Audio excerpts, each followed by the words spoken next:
Hola, buenas tardes. Vamos a empezar esta tercer clase.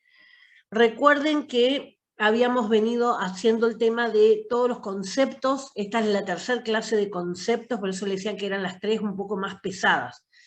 En la primera hicimos toda la introducción, en la segunda hicimos todo lo que era farmacocinética, lo que el cuerpo le hace al medicamento que ingresa.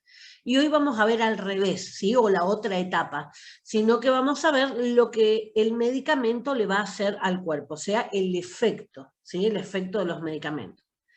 Bueno, es importante, digamos, ir enganchando con los temas anteriores y después, a medida que vayamos viendo cada uno de los temas, siempre va a saltar algo de esto, ¿sí? Entonces siempre vamos a ir haciendo alguna referencia a estos tres capítulos. Bueno, vamos a avanzar. Bueno, habíamos quedado con esta imagen la clase pasada, donde era un esquema donde como resumía, ¿sí? Muy resumido, lo que era el proceso LADME. ¿Se acuerdan lo que era el proceso LADME? Liberación, absorción, distribución, metabolización y excreción. Bueno, farmacocinética es todo lo que le va a pasar a ese medicamento hasta que llega a la biofase. La biofase era el lugar de acción, ¿sí? Supónganse que me tomé un broncodilatador, ¿sí? Un comprimido que me tomé, hasta que llega al pulmón, ¿sí? Todo el circuito que va a pasar por mi boca, el estómago, el intestino, el hígado, la sangre, el corazón, el pulmón, vuelve del pulmón y ahí recién va a distribuirse por todo el cuerpo. Todo ese proceso es lo que es farmacocinética, que lo vimos en la clase pasada. Ahora vamos a ver farmacodinamia, o sea, cuando llega en ese lugar de acción, mediante un mecanismo de acción, va a poder realizar algún efecto. No es lo mismo acción que efecto. Muchas veces se pone como sinónimo, pero no es lo mismo. El efecto es qué hace y el mecanismo de acción es cómo lo hace. Hay distintas formas de hacer y llegar a al mismo resultado. Así que lo que vamos a ver es justamente eso ahora. Bueno, este es un cuadro un poco más complejo, ¿sí? Ahí le va a explicar un poquito más definido, pero está más o menos como el anteúltimo que vimos en la clase pasada. Acá tenemos el fármaco que puede ser colocado por vía oral o bien por vía parenteral. Parenteral, ¿qué es parenteral? Cualquier otra vía que no sea la del sistema digestivo, ¿sí? Enteral es el sistema digestivo. Ahora cuando veamos sistema digestivo más profundamente, vamos a ver que desde la boca hasta el ano es un gran tubo, ¿sí? Que se ensancha en el estómago, pero sigue siendo un gran tubo que conecta toda la parte digestiva. Bueno, y eso es lo que se llama eso es lo que se llama enteral. Todo lo que sea vía parenteral, paralelo, ¿sí? Eso es todo lo otro. El inyectable, la crema, el tópico, ¿sí? El aerosol, cualquier otra cosa, ¿sí? Que no vaya por el estómago. Bueno, esa vía oral va a ir sí o sí al intestino. Y esas otras vías va a ir directamente a la sangre, no va a pasar por ese intestino. De todas formas, una vez que llega la sangre inicialmente, va a irse al hígado. Ahí ustedes ven que hay un gran cuadro morado, ¿sí? Eso es lo que representa el hígado. En ese hígado habíamos visto que iban a pasar procesos, que era la metabolización, de fase 1, fase 2. La fase 1 era cosa sencilla. Le saco, le pongo un electrón, ¿sí? Que eso es oxidación, reducción, o le agrego agua para que se rompa, hidrólisis. ¿Sí? Hidrolisis, hidroagua, lisis, romper con agua. Todo lo que yo le modifique ya no sirve para el cuerpo y el cuerpo lo va a eliminar. Entonces es una forma de sacarme de encima ese medicamento. Los que sobreviven a ese metabolismo van a pasar por la fase 2 del metabolismo. Ahí era la conjugación. ¿Qué quiere decir? Le agrego pequeñas moléculas, ¿sí? Y nuevamente ese fármaco que se modificó ya es eliminado. El único que va a quedar para poder llegar al sitio de acción va a ser el fármaco libre, ¿sí? Cuando está libre tiene el efecto. Ese fármaco libre va a ser todo lo que sea esto de eliminación, se va a eliminar por la bilis, entonces se va por la materia fecal, y el resto se va a eliminar por sangre, que va a ir a la orina, ¿sí? A la respiración, por eso perdemos por el vapor de hablar, y ¿qué dice ahí? Otros fluidos, o sea, cualquier otro fluido del cuerpo. Tenemos en la saliva, en la transpiración, en el semen, cualquier lugar, digamos, que tenga líquidos, vamos a poder sentir, incluso muchas veces sentimos el aroma o el sabor de los medicamentos. Cuando estamos tomando hace mucho tiempo un medicamento, supónganse un antibiótico, sentimos en la orina, sentimos en la piel que tiene ese olor, o bien se siente en la respiración. Las drogas o el alcohol, por eso sentimos el aliento alcohólico cuando alguien tomó mucho alcohol. ¿Por qué? Porque el alcohol hace el mismo procedimiento. Bueno, todo eso va a terminar en la eliminación. Lo que no pudo eliminar el cuerpo es lo que queda, ¿sí? Es lo que queda libre y eso es lo que va a ir a hacer la acción. En ese hígado, ese metabolismo que vimos, ese hígado va a tener un complejo de enzimas. Este complejo de enzimas se llama citocromo P450, un nombre raro, no tiene que ver de 450 enzimas, sino que tiene que ver que con rayos ultravioletas y demás, en el espectro de los 450 hace una marca. Por eso le llaman P450. ¿Sí? O sea, no tiene que ver con el número de enzimas. Pero sí tiene un número importante de enzimas que aproximadamente estarían alrededor de 70, 75 enzimas.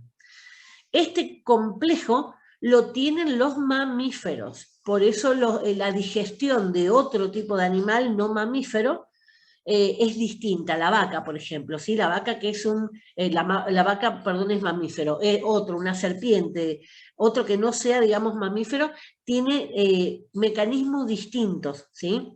Esto es exclusivo de los mamíferos y el hombre está incluido dentro de los mamíferos. Bueno, alrededor, ¿sí? Alrededor de esas células, de esas enzimas que produce, va a haber diferencias. Hay aproximadamente unas 50 que son específicas del ser humano, ¿sí? Que no lo tienen los animales. Y dentro de esas que son específicas del ser humano, también va a haber diferencias con las razas, ¿sí? ¿Y esto por qué les explico todo esto? Porque vamos a ver muchos mecanismos de acción que van a sufrir procesos de metabolización por el citocromo P450 en el hígado y otros no. ¿Por qué? Porque no tiene las enzimas necesarias. Les decía que varían con las razas, ¿sí? Entonces hay medicamentos que en la raza blanca tiene un efecto y en la raza negra no tiene el mismo efecto, o en la raza amarilla. Un ejemplo, un medicamento muy común, el más común de la Argentina, el más conocido, el enalapril, ustedes lo conocerán, mayoritariamente el Lotrial es el medicamento que más sale en el país, un medicamento para la hipertensión, lo toman mucho los abuelos y demás. Este medicamento, por ejemplo, no es recomendable para la raza negra. ¿Por qué? Porque no tiene los citocromos necesarios, ¿sí? No tiene las enzimas en el citocromo necesarias para poder metabolizar. Esto pasa también cuando vemos dentro de una misma raza, por ejemplo, que hay alguna familia, ¿sí? A veces hay familias que son alérgicas a tal cosa, toda la familia. Entonces eso es una herencia genética, ¿sí? Que le va quedando a todos los descendientes de la familia.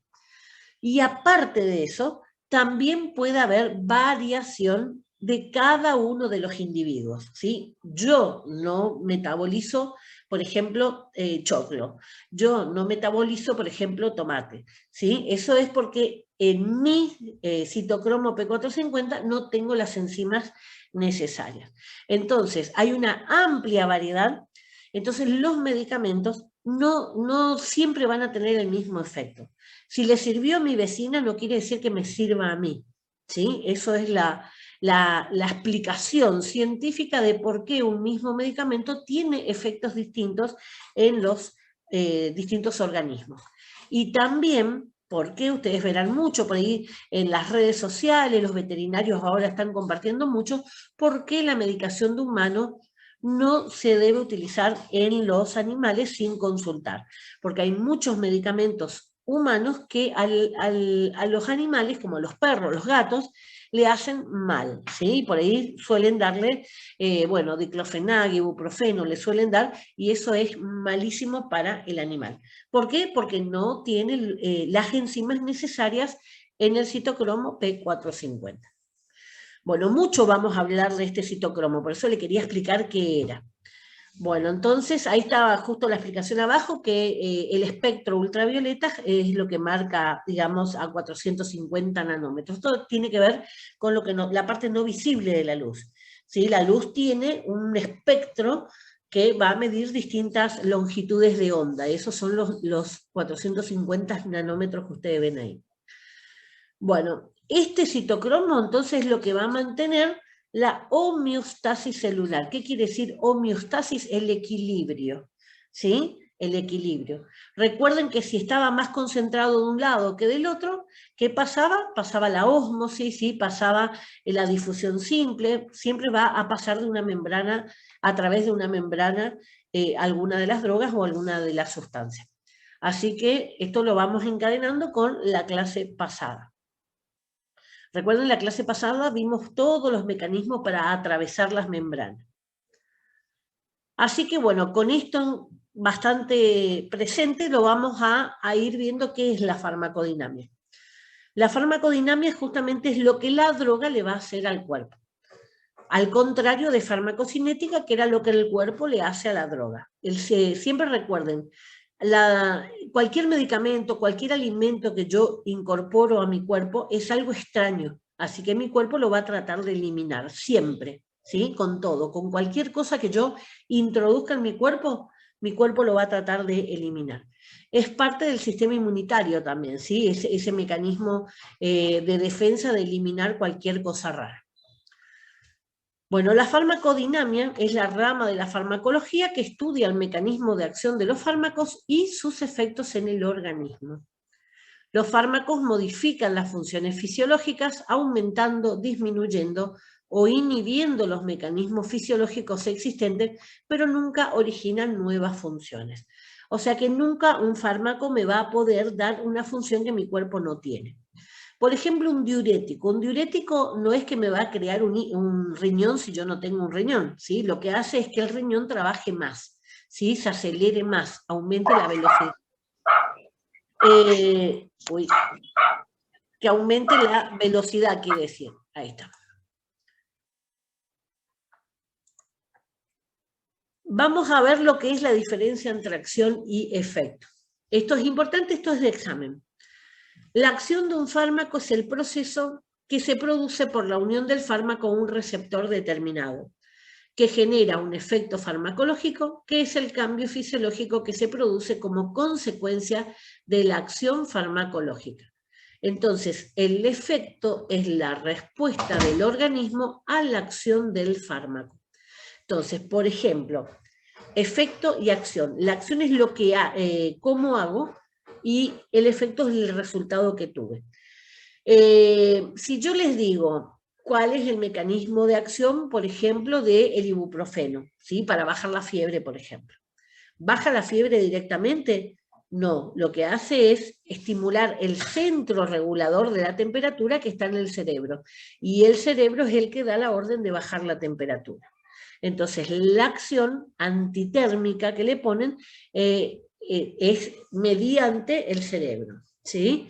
Entonces, el ejemplo ahí, el fármaco antipirético, la acción va a actuar sobre el centro termorregulador y el efecto va a ser que disminuye la fiebre, ¿sí? Por eso lo conocemos como antitérmico. Vamos a tener muchos medicamentos que van a actuar a nivel periférico, o sea, a nivel de las terminaciones, la piel, los brazos, la pierna, los órganos, y otros van a ser a nivel central, o sea que manejan todo desde el cerebro es el que va a digitar las órdenes. El mecanismo de acción, dice, son los fármacos cuando actúan modificando procesos celulares, los estimulan o los inhiben. siempre se van a dar esto como una llave cerradura. El medicamento viene, se une a un receptor y ese receptor es el que desencadena, ¿sí? Entonces yo vengo con la llave, pongo en la cerradura, giro la llave y eso es lo que me permite abrir la puerta. El mecanismo de acción fue una llave que giró, ¿sí? Y lo que me permitió fue abrir la puerta. Bueno, siempre los receptores van a trabajar con ese mecanismo. Viene el medicamento, se une a ese receptor y ese receptor hace lo que hace, ¿sí? Algunos receptores se van a activar, ¿sí? Van a hacer algo. Y otros receptores, cuando se une la droga, se van a inhibir. Por eso son anti, ¿sí? Son contrarios. Son todo, digamos, esos efectos positivo o negativo, o de estimular o de inhibir. Inhibir es frenar. Vamos a ver los mecanismos de acción específicos. El fármaco se une de forma específica a receptores celulares. Se unen formando un complejo fármaco-receptor, como llave cerradura, que es el que desencadena el efecto. ¿Sí? Siempre piénsenlo como llave cerradura, es más fácil. Viene el medicamento, se une al receptor y desencadena el efecto. El mecanismo de acción inespecífico. Son acciones farmacológicas que no se ejercen sobre estructuras específicas, o sea, no hay receptores, sino por mecanismos físicos o químicos sobre las células donde actúan. Entonces, el específico se va a manejar con receptores, ¿sí? Receptores que son puntos específicos. Y los inespecíficos no se manejan así, sino que van a actuar por algún medio físico o químico dentro del organismo que va a ejercer sobre todas las células. Ahora vamos a ir viendo los ejemplos para que les quede más claro. La formación de ese complejo fármaco-receptor puede producir dos tipos de respuesta: estimular o inhibir, ¿sí? La estimulación o inhibición. Atendiendo a la respuesta que genera esta interacción, existen dos tipos de fármacos. Y acá aparecen dos palabras que vamos a ver mucho, ¿sí? Agonista y antagonista. Agonista es aquel que copia, ¿sí? Que hace lo mismo. Eso es un agonista. Y un antagonista es el que hace lo contrario. O sea que un agonista, ¿sí? Es un fármaco que al unirse a un receptor lo activa generando una respuesta. Tiene afinidad y tiene eficacia. ¿Qué quiere decir? Tiene afinidad como llave cerradura y tiene eficacia, abre la puerta. ¿Sí? Eso sería afinidad y eficacia. El antagonista es aquel fármaco que al unirse a un receptor no genera esa respuesta, inhibe, lo frena y evita la unión de otras moléculas agonistas. Si yo pongo la llave equivocada en la cerradura, no gira, ¿sí? O sea que no tiene afinidad porque entró la llave, pero no tiene eficacia, no abre la puerta, ¿sí? ¿Y cuál es el otro en forma secundaria que más hace? Evita que yo pueda poner otra llave. Esto es importante, ahora lo vamos a ver en un dibujito para que a ustedes les quede más claro. Entonces, repito, agonista es cuando el medicamento viene, se une al receptor y desencadena la acción que hace ese receptor. Es antagonista cuando viene, se une, no produce, lo bloquea y aparte no deja que la verdadera sustancia del organismo se pueda unir. Siempre van a ser, recuerden que no se crean nuevas funciones, o sea, que alguien en el organismo, alguna sustancia en el organismo, está haciendo ya eso naturalmente. El medicamento copia esa acción, ¿sí? Por ejemplo, las sustancias de nuestro organismo siempre van a estar estimulando el corazón, estimulando el pulmón, estimulando los músculos y demás. Ahora, cuando yo uso una droga, ¿sí? Lo voy a estar haciendo artificialmente. Por ejemplo, un broncodilatador es artificialmente para aumentar la velocidad, ¿sí? Esa sería la idea. Ahí está el dibujito. Entonces, agonistas, viene la droga, se une y tiene un efecto máximo. Si toda la droga viene y se une, toda esa droga libre viene y se une a los receptores, me va a dar un efecto máximo. Vamos a la derecha, ¿sí? Cuando vienen los antagonistas, porque a veces las drogas se formulan para ser antagonistas, para unirse y bloquear. Entonces, esa droga va a venir, se va a unir al receptor y lo va a bloquear. Entonces no vamos a tener el efecto. ¿Cuándo se usa esto? Por ejemplo, cuando yo estoy queriendo evitar algún efecto de un receptor que me provoca algo, por ejemplo, la enzima convertidora de angiotensina. Se llama, un título medio raro, angina. Eso lo vamos a ver cuando veamos sistema cardiovascular.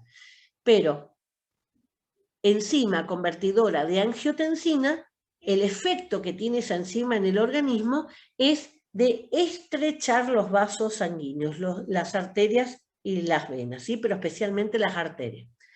Al estrechar, al cerrar los vasos sanguíneos, aumenta la presión. Entonces, si yo tengo que usar un medicamento para bajar la presión, tengo que usar un medicamento que no le deje a esa enzima apretar. ¿Entienden? Ese es el efecto antagonista. Entonces, cuando yo tomo un enalapril, que el enalapril es un inhibidor de la enzima convertidora de angiotensina.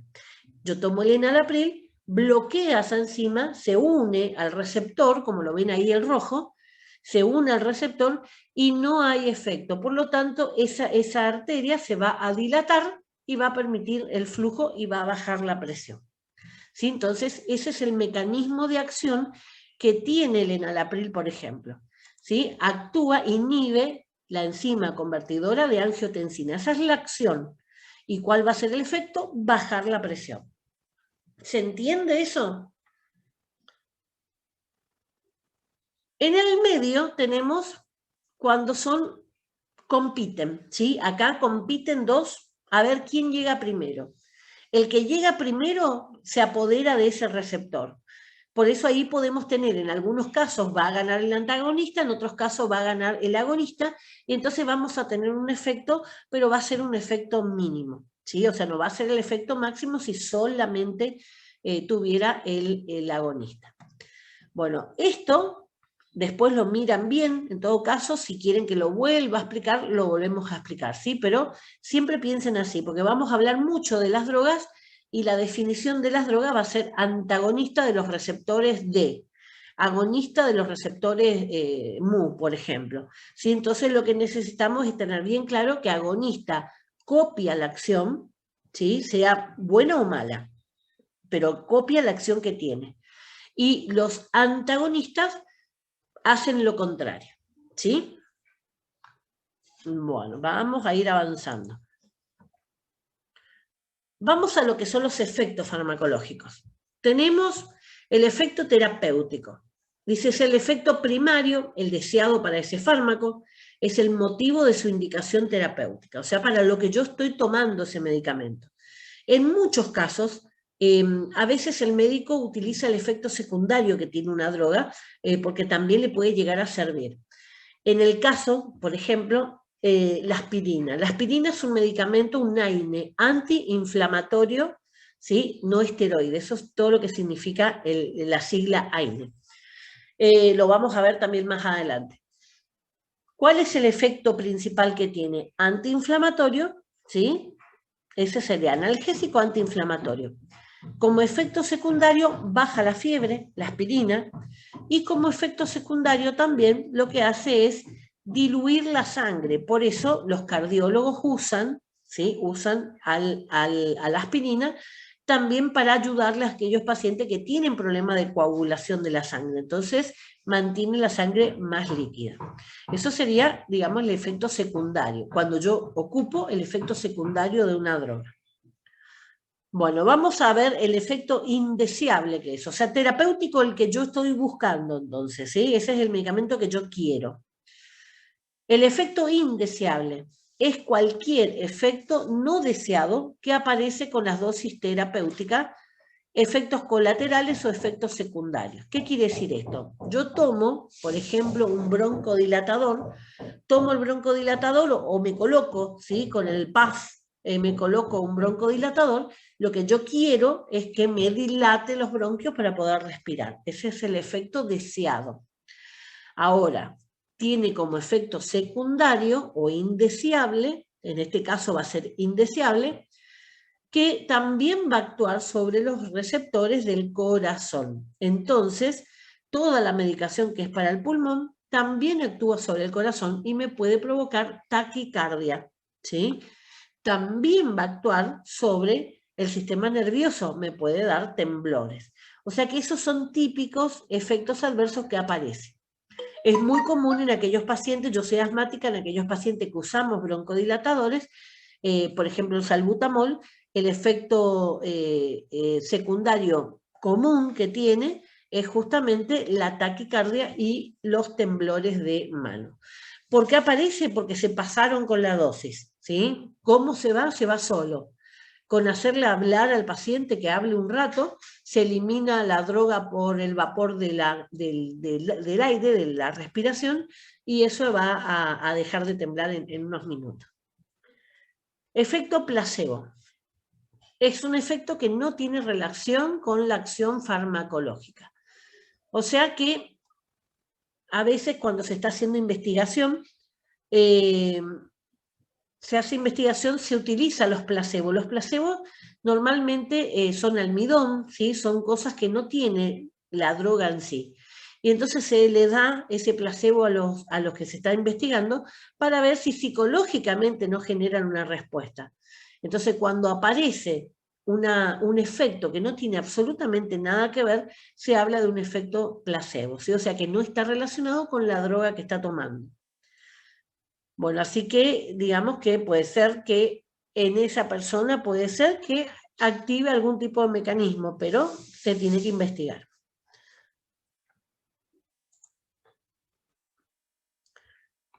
Relación, a ver, no leo arriba. Relación dosis-respuesta. El efecto farmacológico de un medicamento va a depender de la dosis administrada. Eso se llama posología, lo vimos en la primera clase, ¿sí? Que estudiaba la cantidad de dosis que un paciente podía consumir o en el proceso de investigación. Y de la respuesta obtenida. Dice, la posología es la rama de la farmacología que estudia la dosificación de los medicamentos, es decir, las dosis que se deben administrar en cada toma o en un espacio de 24 horas. Una cosa es la dosis, ¿sí? Lo que yo voy a tomar en una vez, ¿sí? Otra cosa es la dosis diaria, que es lo que yo voy a tomar en un transcurso de 24 horas, que lo puedo tomar una vez, 3 veces, 2 veces, las veces que quiera, pero esa misma dosis dividida, ¿sí? Entonces no es lo mismo dosis que dosis diaria. Dosis total de un medicamento es con el total, todo el tratamiento, todos los días que tomé. Por ejemplo, supónganse, me tomé una caja de 50 comprimidos, mi dosis total va a ser 50, ¿sí? La dosis es la cantidad de fármaco que se administra de una vez. Este también es de examen y esto me suelen contestar mal, ¿sí? No es por día, es por vez. Se refiere a la cantidad de principio activo expresada en peso o en volumen. O sea que lo puede ser 500 miligramos, por ejemplo, de paracetamol, o puede ser 5 mililitros de ibuprofeno, ¿sí? Lo que sea una sola toma. La respuesta que vamos a tener a esa dosis. Esto es un gráfico. Lo vimos creo que un poquito la clase pasada, no, creo que no lo vimos. Bueno, en este cuadro tenemos el tiempo versus la concentración. ¿Qué quiere decir? Para hacer estos cuadros, normalmente a los pacientes que se está investigando, se le empieza a medir en la sangre. Le doy el medicamento y empiezo a medir en la sangre, ¿sí? Cómo va siendo absorbido, cómo pasa todo ese proceso LARME. Esto lo habrán visto en algún momento en la escuela en matemáticas, ¿sí? Las gráficas. En las abscisas, que son las X, ¿sí? Lo que está acostado, lo horizontal, siempre va a estar el tiempo, ¿sí? Entonces en el tiempo yo voy graficando, voy tomando nota.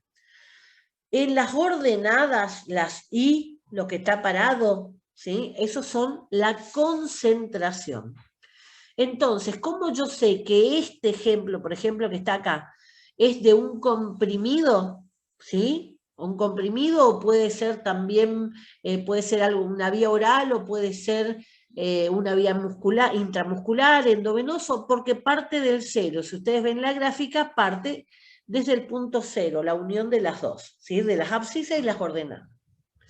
Cuando estamos hablando de un inyectable endovenoso, ya parte del 100 me va a salir arriba. Ahora vamos a ver cuadros para que ustedes vean la diferencia.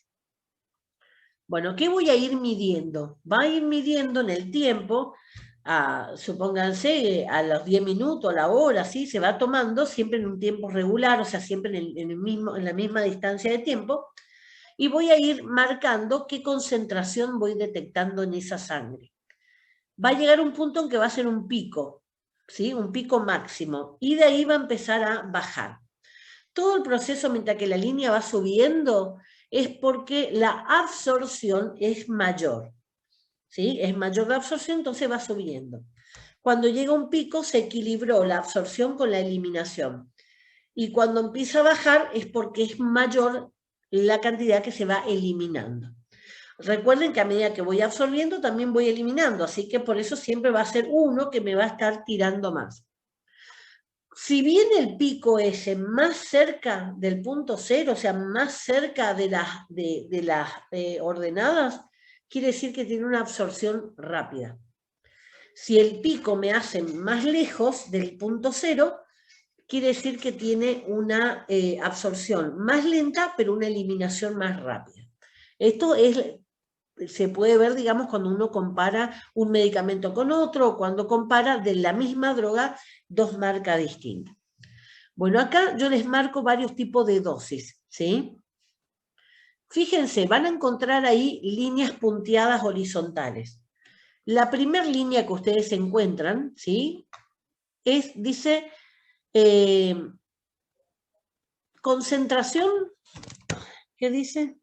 Concentración efectiva mínima, concentración efectiva mínima. ¿Qué quiere decir?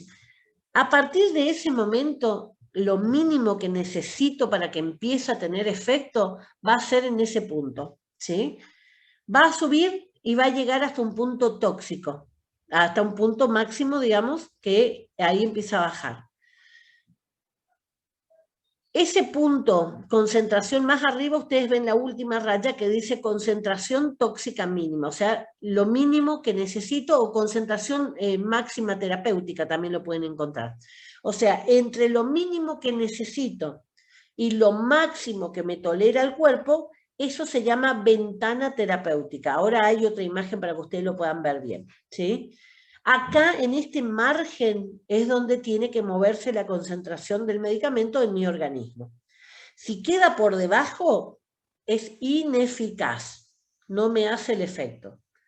Si va por arriba, puede ser tóxico y depende cuánto más arriba vaya, puede ser mortal. Todos los medicamentos tienen el potencial de ser tóxicos o ser mortales.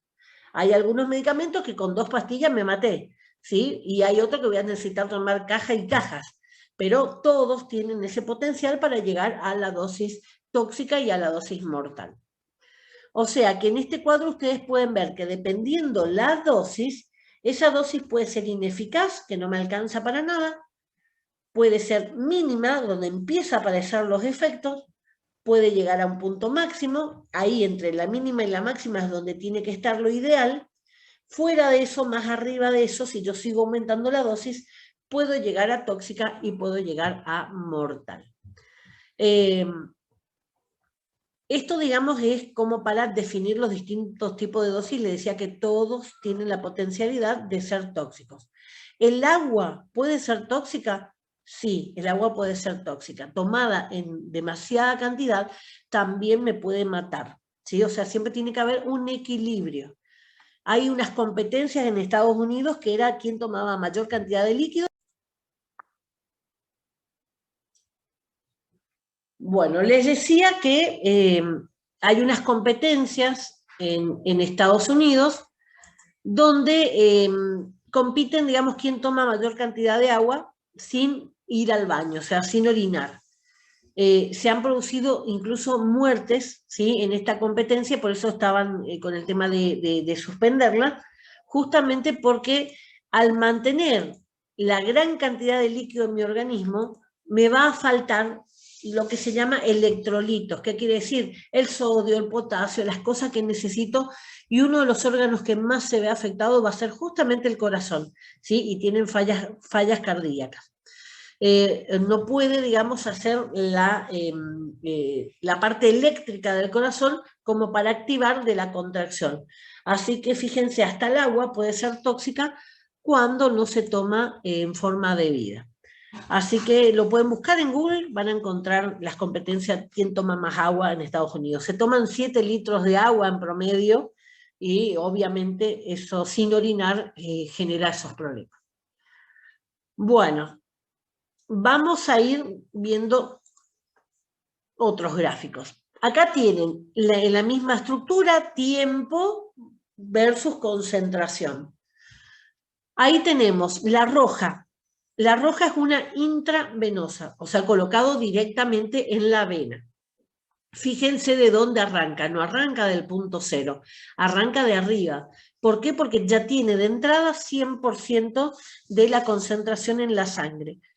Lo único que se va a presentar es la eliminación, ¿sí? Cada medicamento tiene su tiempo de eliminación. Algunos lo pueden eliminar en pocas horas y otros pueden eliminarse en mucho tiempo. Así que eso va a depender del medicamento en sí. El segundo que ustedes ven es una intramuscular, ¿sí? Intramuscular, no pasa por el estómago, ¿sí? Sería una parenteral también. Pero parte del punto cero. ¿Por qué? Porque se aplica en el músculo y ahí el músculo tiene que ir pasando de a poco a la sangre. O sea que cuando yo mido en la sangre va a ir empezando a aparecer de cero. Ustedes ven que hace un pico, ¿sí? Hace un pico y más cerca del punto cero. Entonces tiene una rápida absorción. Por eso siempre un inyectable tiene mayor efecto, es más alto el pico, y tiene más rápido el efecto, es más cerca del punto cero. El tercero que ustedes ven es la subcutánea. Lo dejo en la piel y la piel lo va pasando a la sangre. En ese caso ustedes ven que la curva se achata, ¿sí? ¿Por qué? Porque no me hace un pico, porque es más lento el proceso, entonces va a haber más equilibrio. También se corre, ¿por qué? Porque de la piel es más difícil el pasaje a la sangre que desde el músculo. El cuarto, ¿sí? El oral, el comprimido que yo trago. Fíjense que la curva se desplaza mucho más porque la absorción va a ser más lenta y el pico va a ser más bajo. Entonces, cuando yo estoy necesitando una emergencia, no puedo ir por la vía oral. Siempre tengo que ir por un inyectable que tiene un efecto mucho más rápido. ¿Sí? Entonces, esas son las diferencias y las justificaciones por qué voy a usar un inyectable en una emergencia. Ven ahí mucho más bajo en el tema del oral. Ahí sí el oral tiene que pasar por la parte digestiva y por eso tarda más y por eso se pierde más medicamento en todo ese proceso. Fíjense acá, este es el mismo cuadrito pero con otro gráfico, ¿ven? Está la vía intravenosa, está la vía intramuscular, está la vía oral, retratada también ahí, y va a estar la vía rectal. La vía rectal también es de la parte digestiva, pero la vía rectal no pasa por el hígado, ¿sí? ¿Quiénes usan la vía rectal para medicamentos? Muchas personas mayores que sufren dolores, se utiliza mucho el tema de diclofenac en supositorio. ¿Sí? Entonces, bueno, cuando no pueden utilizar, porque el hígado está dañado y demás, se puede utilizar la vía rectal para eso. Pero ven que siempre me va a hacer un pico y siempre tiene que estar ahí, ustedes ven CME, concentración mínima efectiva, o sea, lo mínimo que necesito para poder tener un efecto. Ahora fíjense en el mismo medicamento, cómo varían si es una solución, una cápsula o un comprimido. La solución se me acorta, ¿sí? El tiempo se va hacia el punto cero. ¿Por qué? Porque ya está disuelta, ¿sí? No es lo mismo, esto lo vamos a ver bien la clase que viene, que vamos a ver forma farmacéutica, pero un comprimido primero se tiene que romper, lo vimos cuando hablamos de cómo estaba conformado un medicamento, así que tenía el principio activo y todo lo que sean los agregados. un comprimido se tiene que romper, se tiene que disgregar, o sea, desarmar, y se tiene que disolver con el líquido que tomamos, ¿sí? Entonces va a llevar más tiempo. En cambio, una solución que tomamos ya está diluida, ¿sí? Es mucho más fácil, no tiene que perder el tiempo de desarmarse un comprimido. Por eso ustedes ven que con la solución hace un pico más rápido, sea más cerca del cero, y hace un pico más alto, porque se pierde menor cantidad de droga. Y en el tema de las cápsulas y comprimidos, la diferencia que ustedes ven es que las cápsulas las pueden fabricar con el fin de desarmarse rápido. Si ustedes pueden ver, por ejemplo, Actron Acción Rápida, ¿sí? Que ustedes ven que son cápsulas blandas, por ejemplo. Entonces, apenas toma contacto, algunas están programadas para que se disuelva cuando está en contacto con ácido y otros cuando llega al intestino, ¿sí? O sea que el ácido no le hace nada. Recién cuando llegan al intestino, que no hay tanta acidez, entonces ahí recién se va a desarmar. Esas son características que yo le puedo poner a la cápsula. En cambio, en el comprimido es más difícil, ¿sí? Y normalmente el comprimido, si yo no quiero que se desarme en el estómago, le puedo poner una capa protectora, le puedo, digamos, enmascarar los sabores y todo, que vamos a ver en la clase que viene también eso, pero tiene una compresión. ¿Qué quiere decir? Que tuvieron que apretar a la fuerza ese polvo, ¿sí? Para formar ese comprimido. Entonces eso va a costar más desarmarse. Por eso la curva es más chata y se va a alejar un poquitito más. Cuando hablamos de infratratamiento, ¿sí? O sea que no me alcanzó. Fíjense, ustedes van a ver, en este caso van a ver una curva en verde, que es el medicamento que tomé, y una curva punteada, que es lo que yo debería haber tomado. O sea, cuando yo no cumplo, ¿sí? Tengo que tomar uno cada 8 horas y me olvido, dejo nomás, tomo la próxima dosis. ¿Sí? Puede ser, ¿sí? A veces se cumple, pero no se llega a los niveles. ¿Por qué puede ser esto? Hay una menor absorción, ¿sí?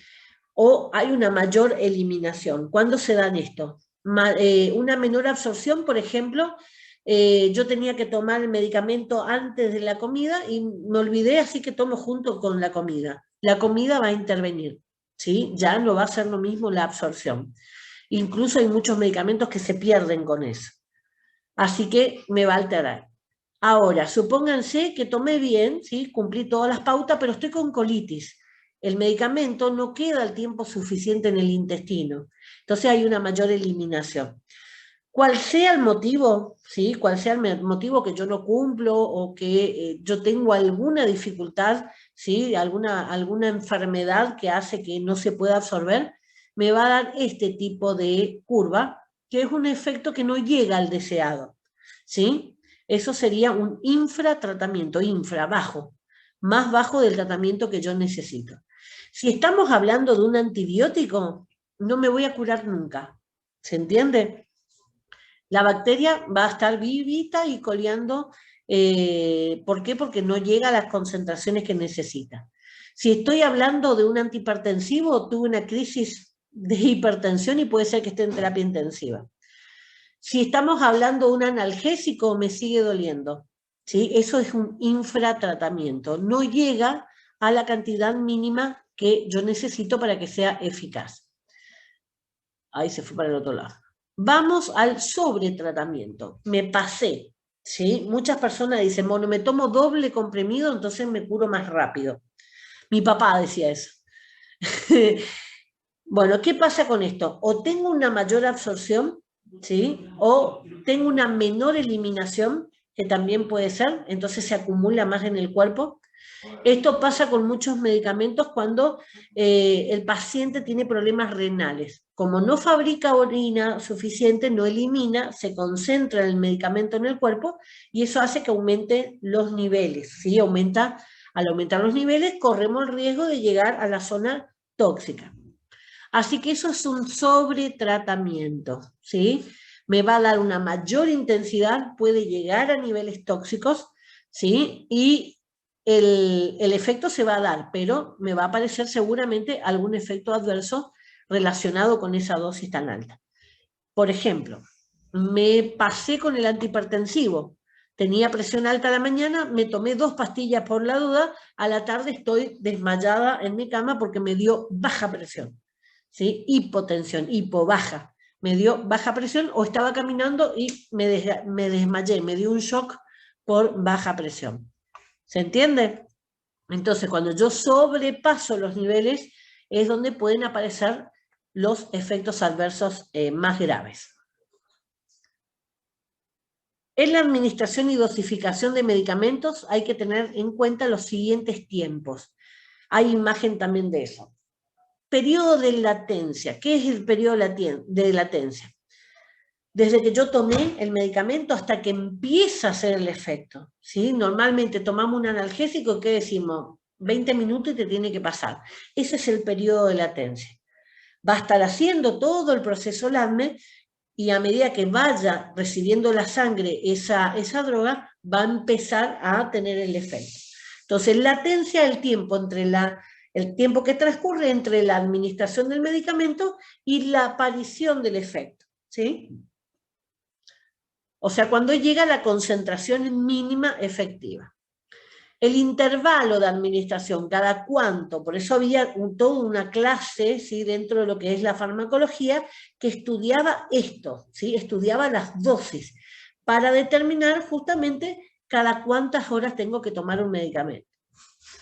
Es el tiempo que transcurre entre la administración de una dosis y la siguiente. Eso me va a ir dando la pauta de cada cuántas horas yo tengo que tomar. Acá ustedes tienen el dibujito. Fíjense, el mismo cuadrito que venimos mirando siempre, la misma curva, ¿sí? El periodo de latencia es ese periodo, desde que yo tomé, desde que está en 0, hasta que llega a la línea de concentración mínima efectiva, ¿sí? Hasta que llega a esa línea es periodo de latencia. Todo el tiempo que está dentro del rango terapéutico, ¿sí? ¿Se acuerda? El rango ventana o rango terapéutico era entre la concentración mínima y la concentración máxima. Mientras que está en ese periodo es lo que me va a dar el intervalo de administración. ¿Ven? Cuando entra, atraviesa la concentración mínima efectiva y después vuelve a atravesar la línea. ¿Ven? Ese es el intervalo de administración.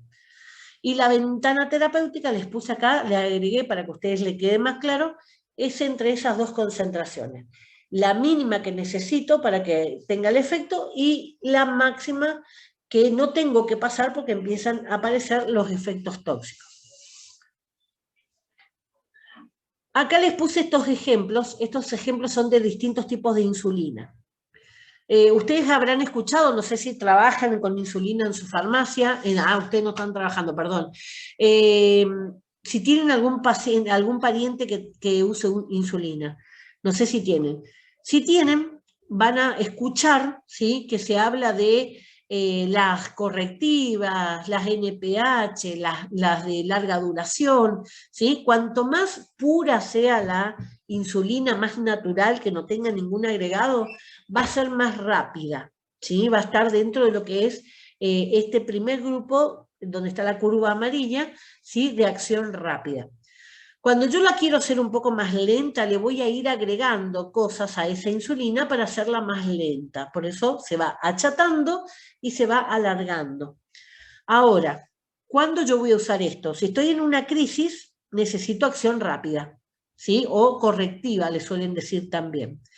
El problema es que actúa rápido, hace un pico rápido, ahí como ustedes lo pueden ver, pero también se elimina rápidamente. Entonces lo que voy a necesitar es muchos pinchazos en el día, ¿sí? Fíjense que llega a las 4 horas, el amarillito llega a las 4 horas y se tiene que volver a pinchar.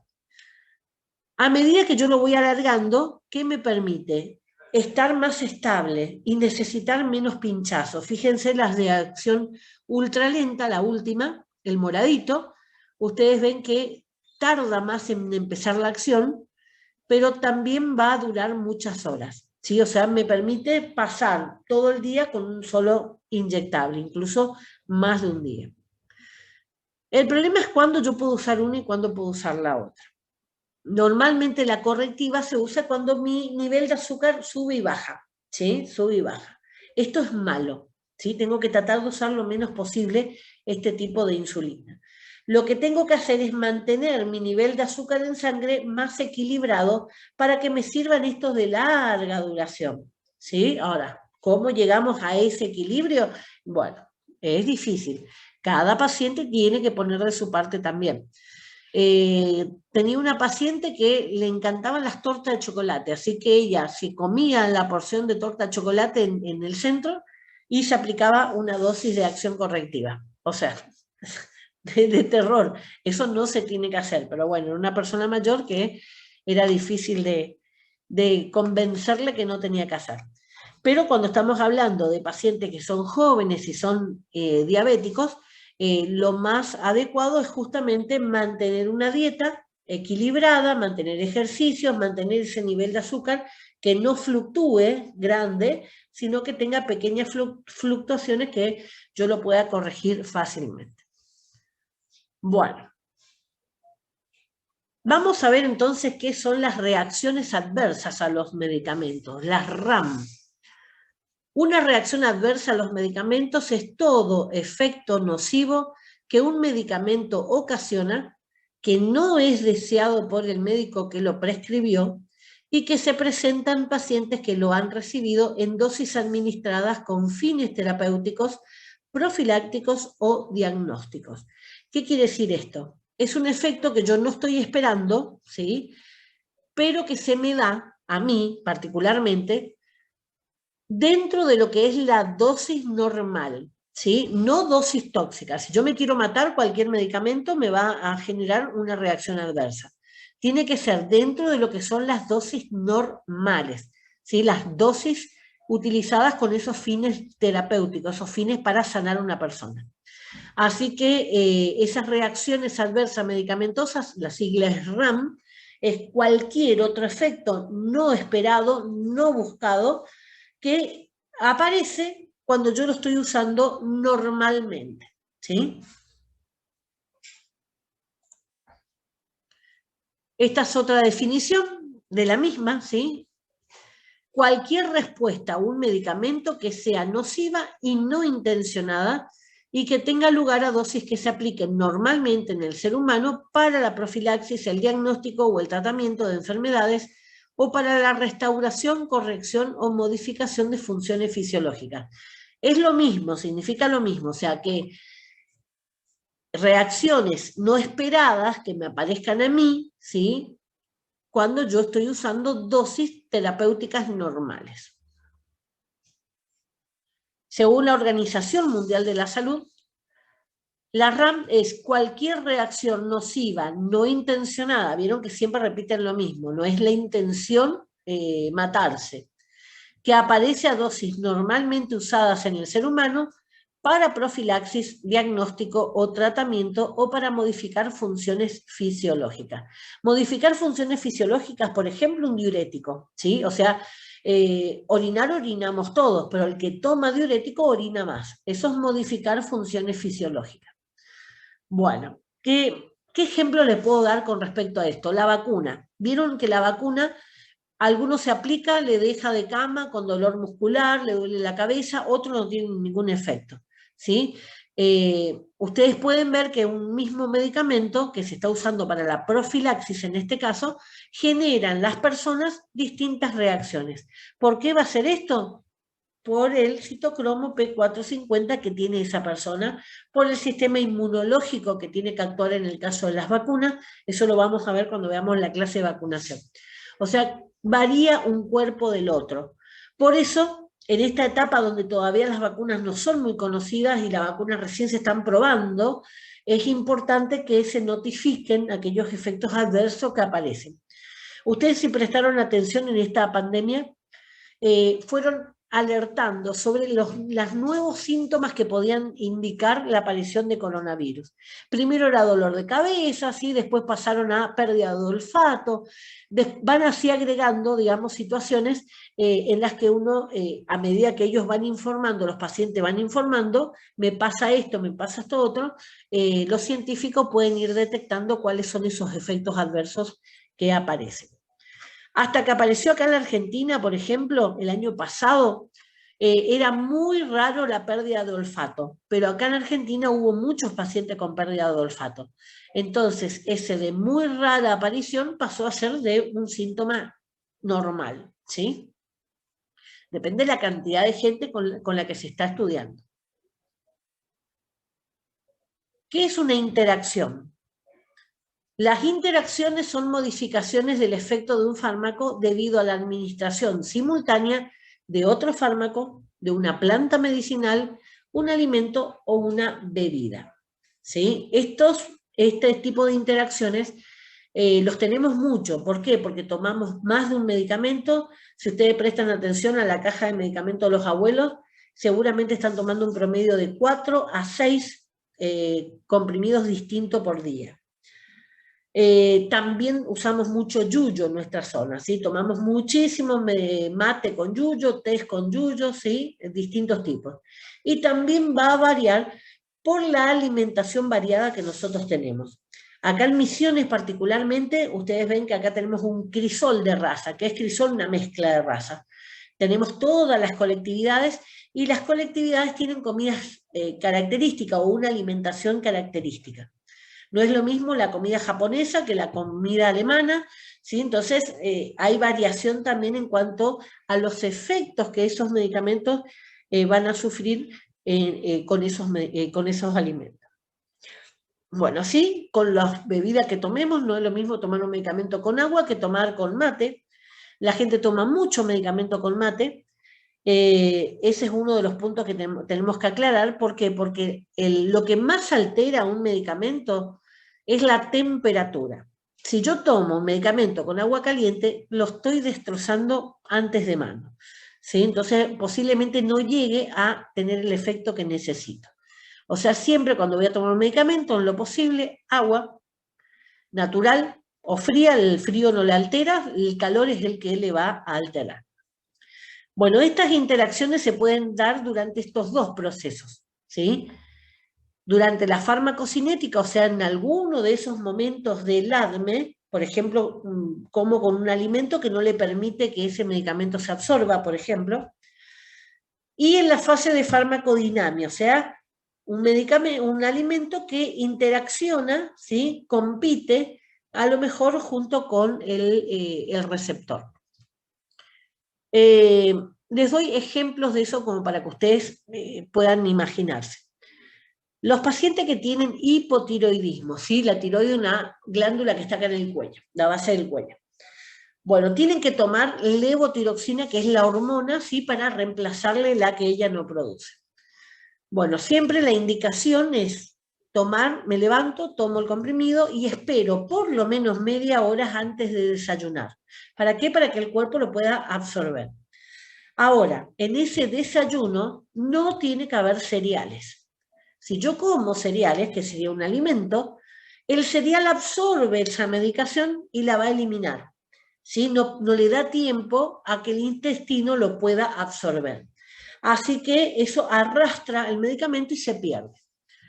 Ese sería en un proceso de farmacocinética, ¿sí? Vamos a una fase de farmacodinamia. Agonistas y antagonistas. Habíamos hablado del citocromo P450, que es un complejo de enzimas. Esas proteínas que hay ahí, que forman parte de las enzimas, se van a unir a las drogas, ¿sí? Se unen a una droga, si están unidas esa droga no produce acción, siempre la que está libre es la que va a producir acción. Bueno, ¿qué pasa cuando yo tomo medicamentos y tomo alcohol, por ejemplo? En algunos casos, esas proteínas dicen, bueno, me quedo con el alcohol, ¿sí? Se quedan con el alcohol, no voy a emborracharme, pero el efecto del medicamento que yo tomé puede llegar a niveles tóxicos porque está libre. Hay otros medicamentos que estas proteínas lo que dicen, y me quedo con el medicamento, y se quedan con el medicamento, anulo el efecto del medicamento y queda libre el alcohol. Me emborracho más rápido. O sea, no solo perdí el efecto del medicamento, sino que me emborraché. ¿Sí? Entonces, por eso muchos medicamentos aclaran bien que no se puede tomar alcohol. El tema de la vacuna también, ¿sí? El tema de la vacuna no se podía tomar alcohol durante todo el tiempo que está en el proceso hasta que aparece todo el tiempo, digamos, entre la vacuna y la otra. Bueno, entonces, eso sería farmacocinética, farmacodinámica. Bueno, entonces esto es un cuadrito, resume más o menos lo que vimos. Las interacciones pueden ser físico-químicas, por ejemplo, si yo dejo ese medicamento en el calor, si tomo con mate, por ejemplo, o con té caliente, eso me va a destruir el medicamento. O farmacológicas. Dentro de esas farmacológicas tenemos farmacodinámicas y farmacocinéticas. Dentro de las farmacocinéticas, cualquiera que altere ese proceso LADME, ¿sí? Liberación, absorción, distribución, metabolismo, excreción. Y dentro de las farmacodinámicas teníamos, ¿sí? Sinergia, que copia la acción, y antagonista, que la bloquea. ¿Sí? Habíamos visto los cuadritos, ¿sí? Ahora, dentro de ese sinergismo, o sea que se suman los dos, vamos a tener aditivo, o sea que 1 más 1 igual a 2, ¿sí? Se suman los dos efectos. Por ejemplo, si estoy tomando 2 analgésicos, esto se usa mucho en la parte de tratamiento de dolor, tratamiento de cáncer y demás. Se utiliza justamente 2 tipos de analgésicos distintos para hacer un sinergismo. Puede ser aditivo, o sea, 1 y 1, lo sumo, o de potenciación, ¿sí? Tomo 1 y 1 y es como 4, ¿sí? Eso es potencia, multiplica, pero por mucho más. Entonces, esos son sinergismos. Ay, ¿qué dice arriba? No le veo. Interacción medicamento-alimento. Existen alimentos concretos que son conocidos por su potencial de interacción. Fíjense, el zumo de pomelo, no naranja, no limón, ¿sí? El pomelo tiene una particularidad, que tiene estos flavonoides que pueden afectar cómo van a metabolizarse muchos de los fármacos en ese aparato digestivo, porque tiene que ver justamente con este citocromo P450. Lo que hace este zumo de pomelo es potenciar cualquier medicamento que yo tome junto con el zumo de pomelo. ¿Por qué? Porque las enzimas se agarran con el zumo de pomelo y dejan el medicamento libre. La sal, dice, su consumo o el de alimentos ricos en sal, como embutidos, fiambres, ¿sí? Puede afectar medicamentos diuréticos o para el tratamiento de la hipertensión o la hipotensión. ¿Por qué? Porque todo lo que sea salado tiene sodio. Y junto con el sodio, donde vaya el sodio, va a ir el agua. O sea que si yo como cosas saladas, voy a retener agua. Si ustedes prestan atención, ¿por qué cuando están tomando una cervecita en un bar, les traen los maní salados o algo salado como para que coman? Para que esa sal que ustedes están incorporando haga que retengan los líquidos y no tengan ganas de ir al baño cada rato. ¿Sí? Esa es la función. Si yo estoy tomando un diurético para eliminar el agua y a la vez tomo sal que me retiene el agua, se contradicen los dos efectos, ¿sí? Si yo estoy tomando un antihipertensivo para eliminar, ¿sí? El antihipertensivo va a hacer que se dilate los vasos arteriales y eso permite que la sangre no esté con tanta presión. Yo retengo sodio, retengo agua, aumenta el volumen de sangre y es como si yo agregara más sangre a esas arterias.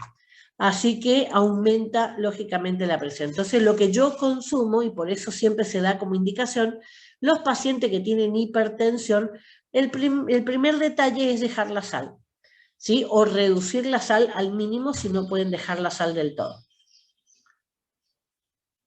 Alimentos que modifican el pH. Habíamos visto que pH, el pH es potencial de hidrógeno, ese potencial de hidrógeno me marca la acidez o no de las cosas, ¿sí? Acidez o basicidad. Basicidad o alcalinidad significa lo mismo. Y hay determinados alimentos que eso me pueden dejar a mi organismo más ácido o más básico. Esto va a alterar algunos medicamentos que se van a absorber. Bueno, ahí le pone ejemplos. Las carnes, las aves, la panceta, los cereales, las ciruelas, los arándanos, o sea, algunas frutas.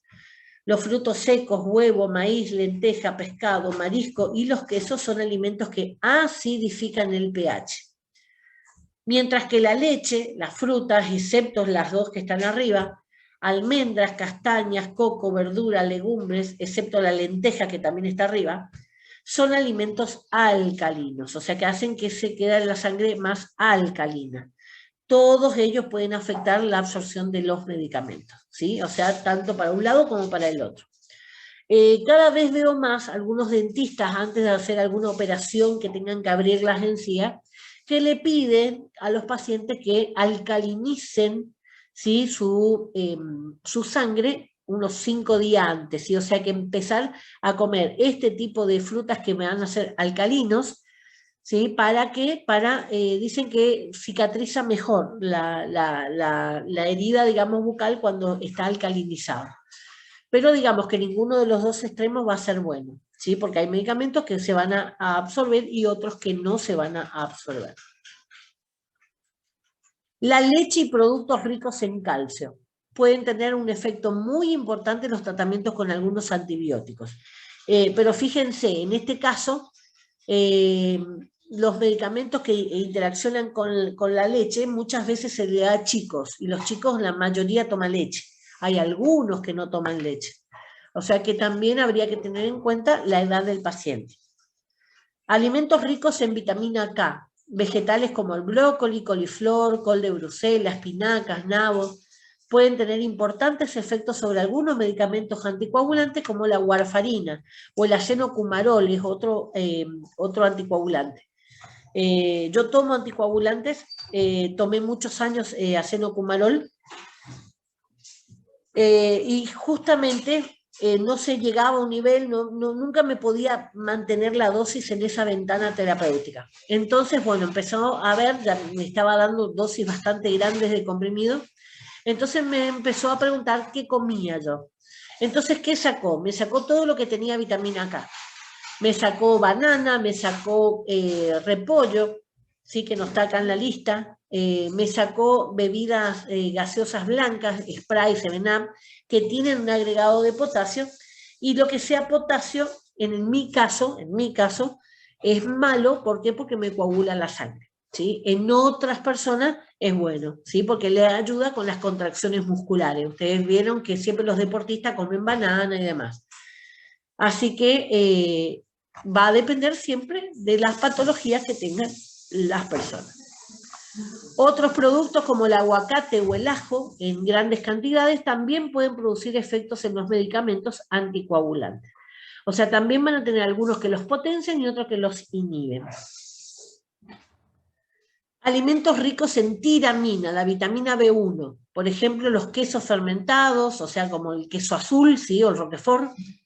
El pescado en escabeche, los ahumados, el vino tinto, el chocolate, los plátanos pueden producir subida de tensión arterial en pacientes tratados con algunos antidepresivos. O sea, fíjense que a lo mejor dice, bueno, no tiene nada que ver, y sí usar, digamos, comer en exceso chocolates o tomar vino tinto en exceso, que siempre se habla, ¿no? Una copa de vino tinto es bueno para la salud, es bueno para el corazón por los taninos que tiene, pero es malo en el caso de que usen antidepresivos. El alcohol, ¿sí? Los complementos alimenticios o las hierbas y plantas medicinales también tienen una gran cantidad de interacciones con los medicamentos. El alcohol, por lo que explicaba, que va a pasar también por el citocromo P450, entonces compite. Y también otros tipos de droga de abuso, ¿sí? Cocaína, heroína, incluso la marihuana también va a tener una determinada, un determinado pasaje también por ahí. Este es un cuadro, sigue en la hoja siguiente. Ustedes tienen ahí los tipos de alimentos, está justamente esto es lo que vimos, los zumopomelo, los alimentos. Tienen el alimento en particular sobre de dónde se puede extraer ese tipo de alimento, ¿sí? Y van a tener el medicamento que está afectado. Esto es bueno para que ustedes lo tengan, digamos, como información. ¿Sí? Por ejemplo, vamos a ver uno. alimentos ricos en calcio y lácteo. El segundo, ven que tiene la leche, los zumos de frutas y frutos lácteos enriquecidos con calcio. Muchas veces ustedes ven que el sachet de leche dice enriquecido con calcio. Bueno, bifosfonato, reducción del efecto, en algunos antibióticos disminución del efecto. Después abajo tiene alimento con alto contenido de sal, por ejemplo los encurtidos, algunos antihipertensivos y diuréticos se van a ver afectados. ¿Por qué? Porque disminuye el efecto. Bueno, y así ustedes pueden seguir, miran la otra página, alimentos ricos en vitamina K.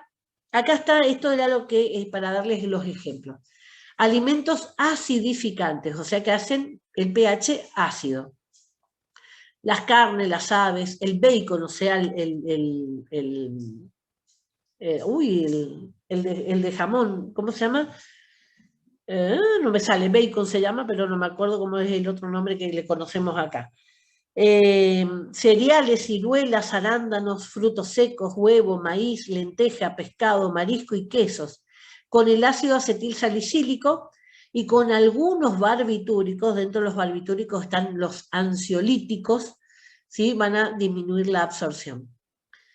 Los alimentos alcalinizantes, o sea que aumentan el pH, leche, fruta, excepto las ciruelas, almendras, castaña, coco, verduras y legumbres, van a interactuar con los antiácidos, ¿sí? Algunos antiarrítmicos para el corazón, pueden alterar el tránsito intestinal, influyendo en la absorción de los medicamentos y modificando su efecto. O sea que todo lo que comemos y todo lo que tomamos cuando estamos en tratamiento va a tener un efecto, ¿sí?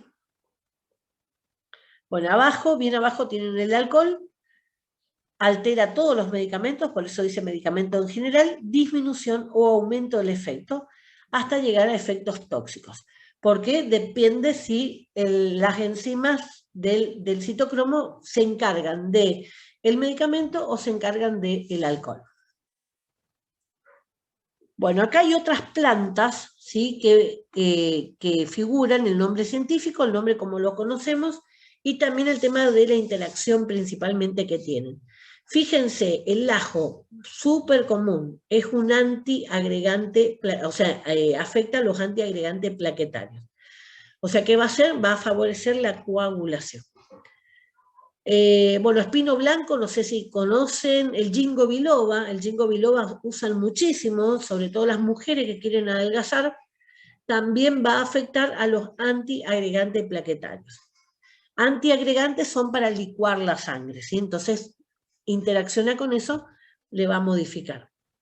El camamila, ¿sí? Depresores del sistema nervioso central, con los anticoagulantes orales, con los antiagregantes plaquetarios, y fármacos en general que se metabolizan por el citocromo P450. En realidad, el 90%.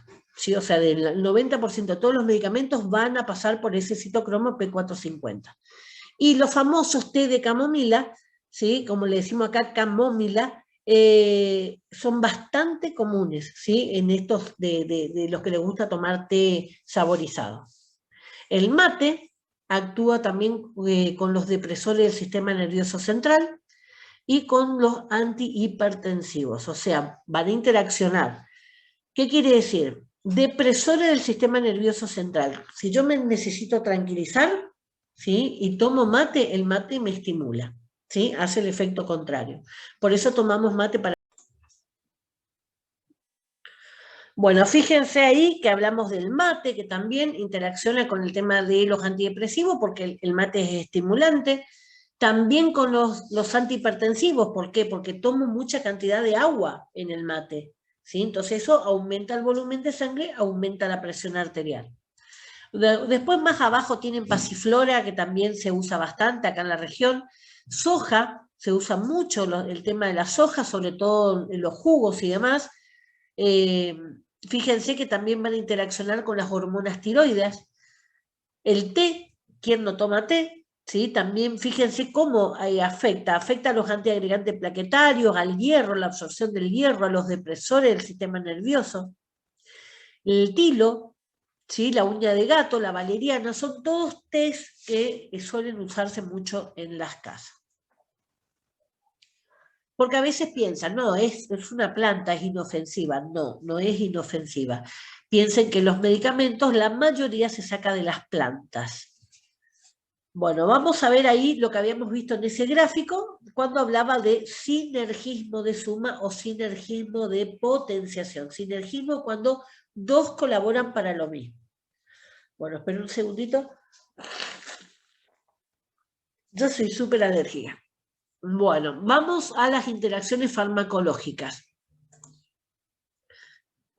Farmacodinámicas, perdón. Dentro de esto, sinergismo de suma.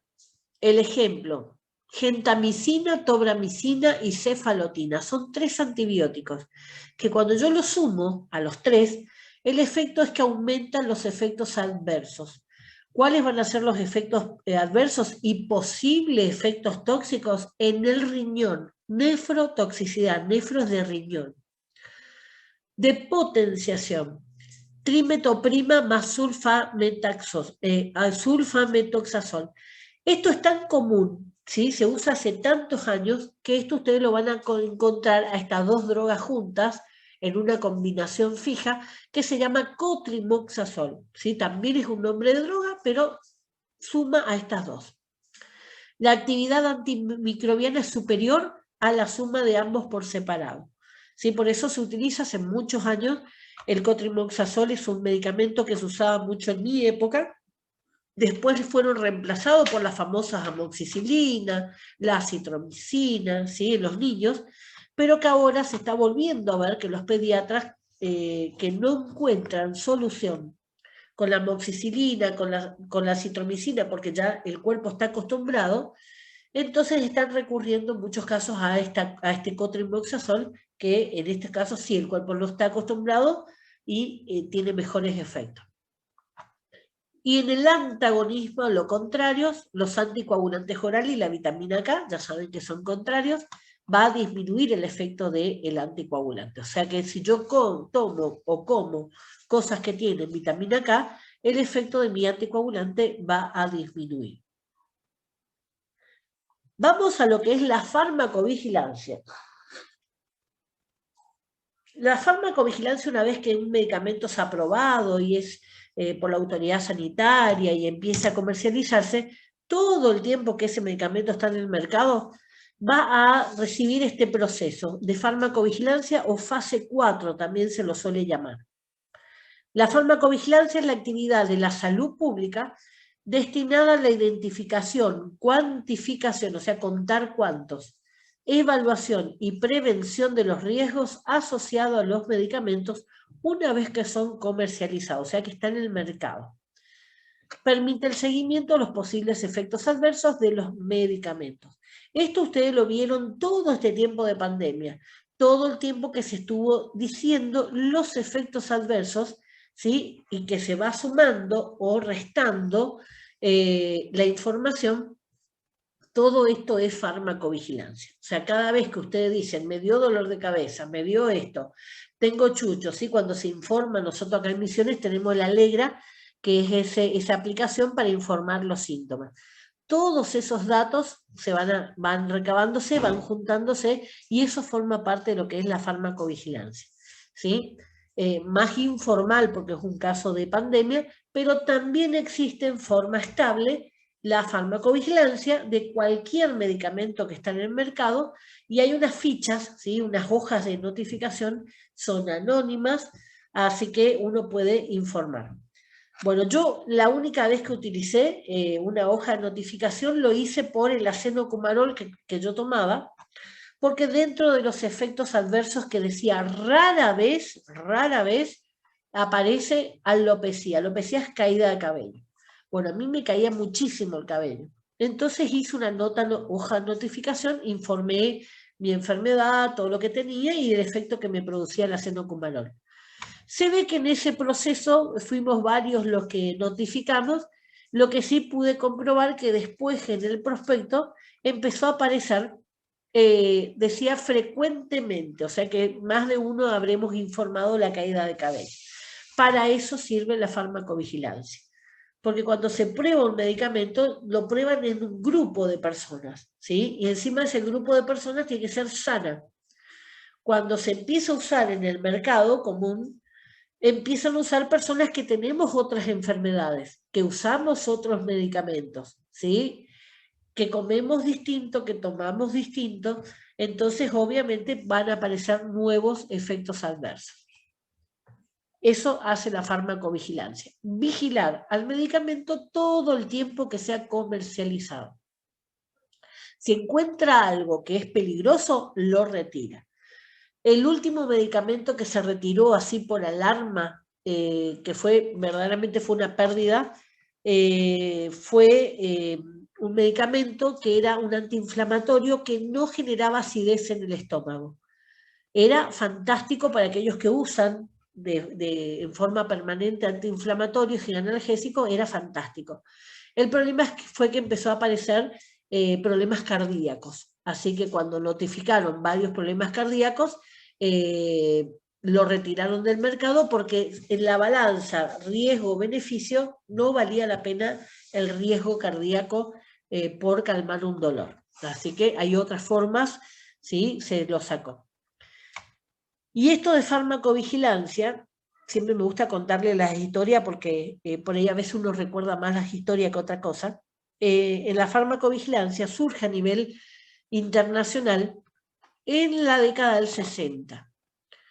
¿Por qué? Porque apareció un medicamento que era muy bueno para los vómitos, muy bueno. Así que como era fantástico, lo empezaron a usar mucho. ¿Quiénes son un grupo específico de personas que vomitan mucho? Las embarazadas. Así que empezaron a darles estos medicamentos a las embarazadas. Se llamaba talidomida la droga, se llama porque existe todavía, talidomida la droga. Buenísimo como antiemético para los vómitos. Bueno, ¿qué pasó? Cuando empezaron a nacer esos bebés, que las mamás embarazadas tomaban ese medicamento, empezaron a ver, un caso no pasa nada, dos casos no pasa nada, cuando todos los casos empezaron a presentar esos bebés que nacían con malformaciones, ¿sí? Sobre todo de brazos y piernas, o nacían sin piernas, sin brazos, o formados en parte, empezaron a hilar y pudieron encontrar que se debía a raíz de la talidomida que habían consumido las mamás. Así que bueno, se retiró del mercado, pero como sigue siendo un medicamento muy bueno, se lo sigue usando, pero bajo un estricto control de vigilancia. ¿Para qué casos? Para aquellos casos de cáncer, ¿sí? Y que hacen quimioterapia y que vomitan mucho. Entonces, obviamente, en esos casos sí se puede aplicar, pero si es una mujer la que va a consumir, tiene que firmar un montón de documentación en las que asegura, ¿sí? O sea, como una declaración jurada, de que está usando métodos anticonceptivos porque el laboratorio no se hace cargo si aparece otro bebé sin brazos o sin piernas.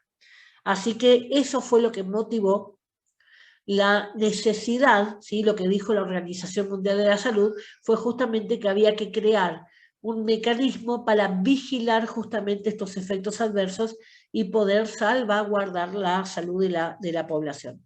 Por eso se crea, digamos, a nivel internacional lo que es la farmacovigilancia, que está en Suiza, incluso el centro principal. En la Argentina, nosotros hacemos lo que es farmacovigilancia a través de la ANMAT, Administración Nacional de Tecnología, Alimento y Medicamento. Y lo que hace ahí, digamos, es justamente llevar como un control, juntar toda la información que provenga de las provincias. Bueno, en ese centro se crea cuando ocurrió acá en la Argentina una contaminación de caramelos de propóleo, ¿sí? Entonces, en ese momento, la gente que comía esos caramelos contaminados morían. Así que, bueno, también se vio la importancia de poder inspeccionar, vigilar y controlar todo el proceso de fabricación de medicamentos, de alimentos y de tecnología médica. Por eso existe la farmacovigilancia acá en la Argentina también. Eso fue en el año 84, ¿sí? O sea que en 1984. Bueno, más o menos para que sepan por qué se vigilan las cosas, ¿sí? A veces se vigila, dice, uy, más controles, pero a veces se controla porque si no la gente no cumple. Fíjense, factores que modifican la acción de los fármacos, ¿sí? Bueno, fíjense, pueden ser fisiológicos, por ejemplo, la edad. Un niño y un anciano tienen el sistema totalmente diferente a un adulto, entonces siempre en los niños y en los ancianos las dosis son distintas. En el embarazo va a alterar, ¿por qué? Porque la mamá está alterada, tiene unos cambios hormonales terribles y aparte la medicación es potencialmente peligrosa para el bebé. ¿Tiene que dejar de tomar toda la medicación? No. Si está tomando una medicación por tratamiento crónico, tiene que seguir tomando. El asmático, la asmática va a seguir usando, porque si ella no respira el bebé. Si es diabética va a seguir en tratamiento, si es hipertensa va a seguir en tratamiento. Lo que tiene que aumentar son los controles. Y la idea es que no tome nada sin avisar al médico, justamente por el peligro que puede ser las interacciones incluso. Pero más que nada daña al bebé el alcohol, el cigarrillo y las drogas recreativas, o sea, marihuana, cocaína y demás. El sexo, hay diferencia entre hombre y mujer en cuanto a alguno de los medicamentos que vamos a utilizar, así que también va a alterar los resultados de los laboratorios. Tenemos distintos laboratorios también, distintos resultados de laboratorio. La temperatura altera muchísimo, recuerden que los medicamentos con el calor se pierde la efectividad. El peso, la dieta, el peso no es lo mismo, digamos, una persona de peso normal con una persona obesa, con una persona desnutrida, ¿sí? El tratamiento va a ser en muchos casos en base a los pesos. La dieta es distinta, ¿sí? La dieta de cada uno, por eso le hablaba de los crisoles de raza. La gente que es de razas asiáticas come muy distinto, tiene incorporado mucho más lo que es pescados y demás, cosas que el resto de las colectividades por ahí no lo hacen, ¿sí? Comemos más grasa, comemos otro tipo de alimentos. La hora del día también es distinto, ¿sí? A la mañana estamos activados, nuestro organismo está activado, nuestro pulmón está activado. Nosotros respiramos distinto a la mañana que a la noche. ¿Sí? Entonces siempre los tratamientos que vayan con el tema del pulmón, siempre en la mañana donde tiene mayor capacidad. Al segundo, vamos a los patológicos, las enfermedades. Insuficiencia renal, no puedo eliminar la orina, se me acumula el medicamento en el cuerpo y llega a los niveles tóxicos. Insuficiencia hepática, mi hígado no funciona bien, por lo tanto mi citocromo P450 no va a funcionar bien, eso quiere decir más droga libre, mayor efecto posible tóxico. Insuficiencia cardíaca, si el medicamento tiene algún tipo de interacción con el latido de mi corazón, problemático, ¿sí? Como fue los analgésicos, eso que le decía que eran muy buenos, pero intervenían con el corazón. Vamos a las características genéticas. La presencia o ausencia de determinadas enzimas en ese citocromo P450. Si yo no tengo esa enzima, no me la pueden dar, ¿sí? O sea, soy así. Ustedes van a ver que hay muchas personas celíacas, hay muchas personas que no toleran la leche, ¿sí? El ácido láctico no toleran. Hay gente que no digiere el tomate, hay gente que no digiere el choclo. Van a encontrar con un montón de alteraciones que tienen que ver con nuestra historia genética, ¿sí? Entonces, y a veces son modificaciones, mutaciones que tiene nuestro propio cuerpo, ¿sí? Que las traemos desde nacimiento. Y eso hace que no podamos absorber determinados alimentos o metabolizar determinados medicamentos. Psicológicos. El efecto placebo, ¿sí? Cuando no tiene nada que ver el efecto que me da, supónganse, toman una aspirina y dicen, uy, me tranquiliza. No tiene nada que ver, porque la aspirina no tiene ningún efecto que sea relajante, ni tranquilizante, ni demás. Así que bueno, es un efecto placebo. Hay muchas personas las personas mayores sobre todo, si no toman la aspirina, se sienten como que les puede dar un infarto en cualquier momento. Toman la aspirina y se tranquilizan. Eso es un efecto placebo. Aprensión, ¿sí? Aprensión, es angustia. Es como le decía recién, no tomé mi pastilla hoy, me siento mal, me voy a morir. Eso es aprensión, angustia extrema. Me duele el pecho. Muchas veces van a emergencias las personas mayores con dolor de pecho. Le toman la presión, le ponen el oxímetro en el dedo para medir cómo está el nivel de oxígeno. Si la presión está bien y el oxígeno está bien, no es nada cardíaco, sino que lo que es un proceso de ansiedad extrema que se llama aprensión. Y después las creencias populares, no, si no tomo, o yo tomo tal cosa. Ahora con el coronavirus estuvo los que tomaron la hidroxicloroquina, los que tomaron la ivermectina, los que tomaron, ¿cómo se llamaba el otro que se armó un problema con la canosa? No me acuerdo cómo era el otro que se tomaba la dióxido de cloro. El dióxido de cloro que también se armó todo un escándalo por eso. Son creencias que también tiene la gente. Yo conocí 2 personas que se tomaban creolina, o sea, Roundup para los yuyos, tomaban eso para el cáncer. O sea, las creencias también influyen muchísimo en cómo un paciente lleva adelante su tratamiento. Y lo que tenga que ver con lo farmacológico, justamente las interacciones de medicamentos y la vía de administración va a ser la diferencia entre una cosa y la otra. Bueno, entonces la farmacovigilancia es la rama de la farmacología que permite el seguimiento de los posibles efectos adversos de los medicamentos, teniendo como objetivo la identificación, cuantificación, evaluación y prevención de los riesgos asociados al uso de medicamentos una vez comercializados. Distintas terminologías, pero recuerden que es la cuarta etapa, después que se aprobó un medicamento y mientras dure su comercialización, es la vigilancia. Bueno, esto justamente son las etapas que tiene, esto le puse como para que ustedes sepan, esto es así, con las vacunas que estamos viendo ahora, con el tema de cualquier medicamento para ser aprobado va a pasar por esta etapa. Primero va a pasar por todo lo que es el descubrimiento.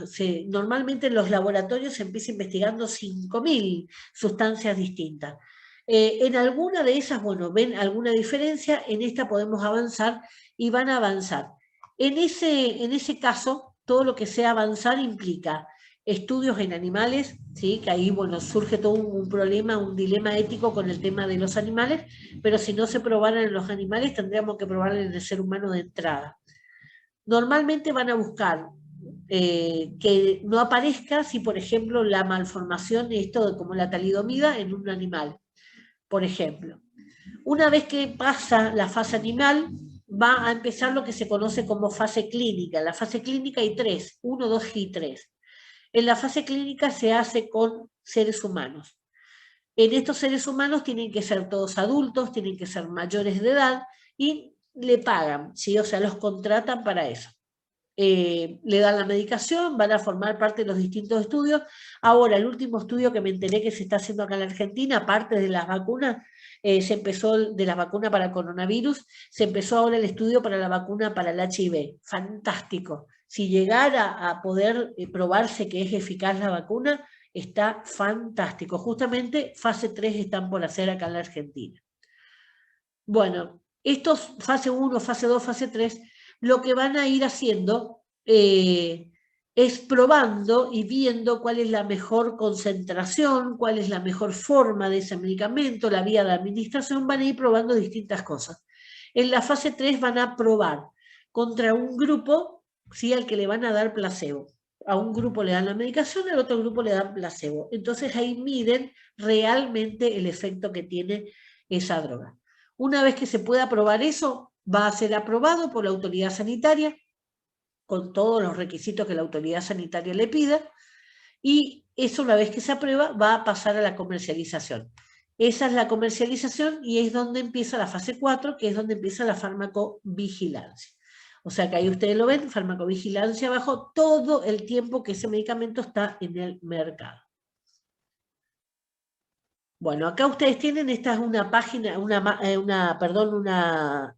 la hoja de notificación del ANMAT. Fíjense los datos que piden, datos del paciente, pero ustedes pueden poner iniciales si no quieren dar, no es obligatorio. Descripción del evento, o sea, qué pasó, los exámenes que se hicieron, patologías que hay ya de enfermedad preexistente, medicamentos sospechosos, la relación entre suspensión y reexposición, o sea, yo tomo ese medicamento y me da urticaria, dejo de tomar y la urticaria mejora, ¿sí? A eso se refiere. Y datos del notificador, pero no son obligatorios, ¿sí? Si se quiere dar, se da para contactar o algo más. Ahí está el enlace, digamos, esto ustedes entran en el ANMAT, ponen Google en el ANMAT, ficha de notificación de farmacovigilancia y le va a aparecer. En el caso de las vacunas hay una hoja de notificación particular y se llama ESAVI, con B corta, ESAVI, que es para informar cualquier evento adverso. Este formulario para pacientes, sí, el otro rellenaba el médico, ¿ven? El médico o el farmacéutico, cualquiera. En este acá es directamente el paciente, yo quiero informar, informo a través de esto, es más marcar, ¿sí? Porque por ahí el paciente no puede explicar, ¿sí? Con términos científicos, entonces le ponen una grilla para marcar cuál es la respuesta que más se parece. También ahí tienen el enlace de dónde, pero ustedes lo pueden sacar, formulario para pacientes, ANMAT, listo.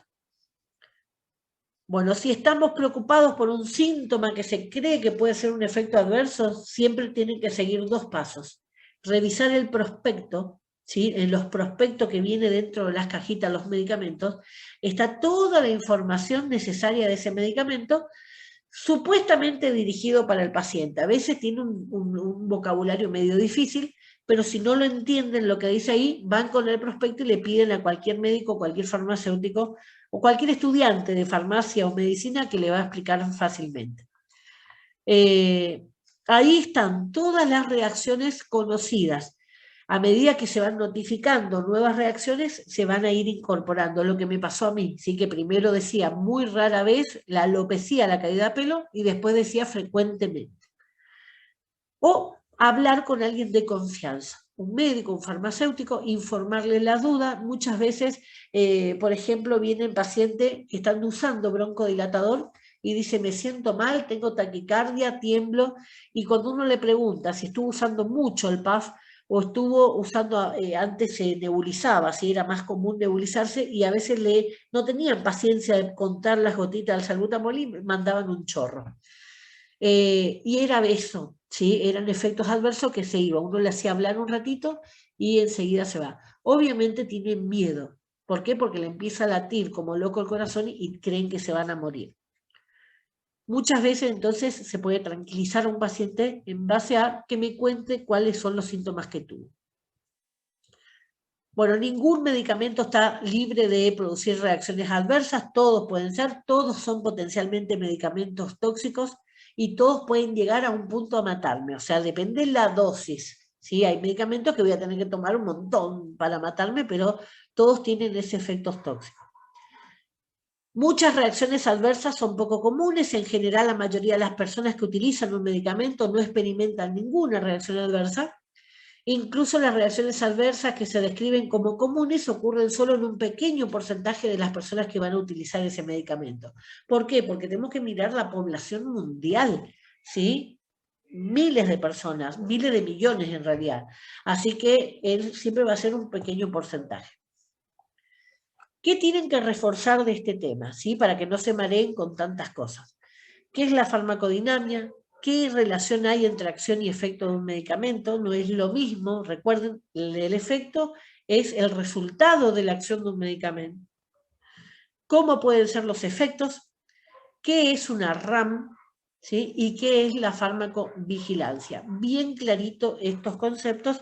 Si tienen dudas o necesiten que les explique, lo vemos otra vez. ¿Sí? Vemos cuando estamos en clase, digamos, les voy a aclarar. ¿Estamos? Si quieren preguntar algo, habiliten los micrófonos, me preguntan. Si lo quieren ver y después me pasan las dudas, no hay problema, ¿sí? O sea, está por ustedes como quieran hacer. No es muy difícil. No, profe, por mí está bien. No es muy difícil, pero por ahí es largo, No, es no. agobiante. Bueno, esta sería la tercera clase, la que Sí. eran las 3 más pesadas porque es mucha teoría. A partir de la clase que viene Sí, sí, vamos bastante. a tener, es pesado, sí, por eso le decía que si se bancan estas 3, estamos adentro. La clase que viene ya es otra cosa, tenemos forma farmacéutica, los que pueden ir presencial van, yo les llevo medicamentos allá para que ustedes puedan ir viendo la diferencia, y los que no pueden, bueno, se siguen conectados ¿cómo se llama? Por el Zoom, ¿sí? O sea, siempre grabo igual las clases. Estamos entonces, si Bueno, quieren, bueno. entonces lo miran tranquilo, ven qué es lo que les cuesta más y me preguntan. Igual tenemos tiempo. El primer parcial Bueno, viene, o ustedes tienen ahí el programa cuando es la fecha del primer parcial, pero todavía faltarían 2 clases más. ¿Sí? Son 6 temas los que van a entrar, 3 clases más, perdón. Son 6 temas los que van a entrar en el primer parcial. ¿Estamos? bueno. Bueno, mis corazones, tengan un buen, Bueno, profe, muchas gracias. el resto del Día de la Patria, disfruten, descansen. Ah, Nos vemos la próxima listo, clase. igualmente. Chao, chao.